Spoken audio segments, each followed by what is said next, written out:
இன்றைக்கி காலையில் நல்லாம்பட்டியில் இருக்கிற சித்தப்பா வீட்டு வரைக்கும் போயிருந்தேங்க. இது எனக்கு பர்சனலாக பார்த்திங்கன்னா பழைய மெமரிஸ் எல்லாம் ரீக்ரியேட் பண்ண மாதிரி இருந்துச்சு. ஏன்னா எங்கள் அப்பாவும் தறிப்பட்டறை வச்சுருந்தார் பவர்லூம். சித்தப்பா இன்னும் அதை கண்டினியூ பண்ணி ஓட்டிகிட்ருக்காரு. நல்லாம்பட்டியில் இவங்க பார்த்திங்கன்னா துண்டு தான் ப்ரொடக்ஷன் பண்ணிகிட்ருக்காங்க. துண்டு பார்த்திங்கன்னா கவுந்தப்படிக்கு சேல் பண்ணிகிட்ருக்காங்க. அங்கே முடிச்சு மறுபடியும் ரிட்டன் திரும்பி வீட்டுக்கு கிளம்பிட்டேங்க. இப்போ நம்ம டீத்தூள் குடோன் போட்டிருக்கிறது கூட பார்த்திங்க அப்படின்னா நம்ம பவர்லூம் அப்பா வச்சுருந்த குடோனை தான் பெஸ்ட்டி வேர் ஹவுஸாக சேஞ்ச் பண்ணி வச்சுருக்கோம். ஜேசிஐ அப்படிங்கிற ஒரு ஆர்கனைசேஷனில் நான் ஜாயின் பண்ணியிருக்கேங்க. இவங்களோட முக்கியமான குறிக்கோளே பார்த்திங்க அப்படின்னா நம்மளுடைய லீடர்ஷிப் குவாலிட்டியும் பிஸ்னஸில் எப்படி பேசணும் பிடிக்கணுன்றதை லேர்ன் பண்ணுறதுக்காக நடத்துகிறாங்க. ஜாயின் பண்ணதுக்கப்புறம் தான் தெரிஞ்சது என்னுடைய காலேஜ் மேட்டாக பார்த்திங்கன்னா 3 பேர் அங்கே இருந்தாங்க. இயர்லி ஒன்ஸ் பிரசிடெண்ட்டை சேஞ்ச் பண்ணிகிட்டே இருக்காங்க. அதில் லாஸ்ட் பிரசிடெண்ட்டாக இருந்தது என்னுடைய பேட்ச்மேன் சிஎஸ்சி டிபார்ட்மெண்ட் இளங்கதிர் தான்.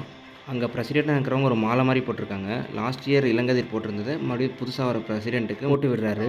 நான் கற்றுக்கிறத உங்களுக்கு நான் அப்டேட் பண்ணுறேன். சப்ஸ்கிரைப் பண்ணிங்க, டச்லேயே இருங்க. பாய்ங்க.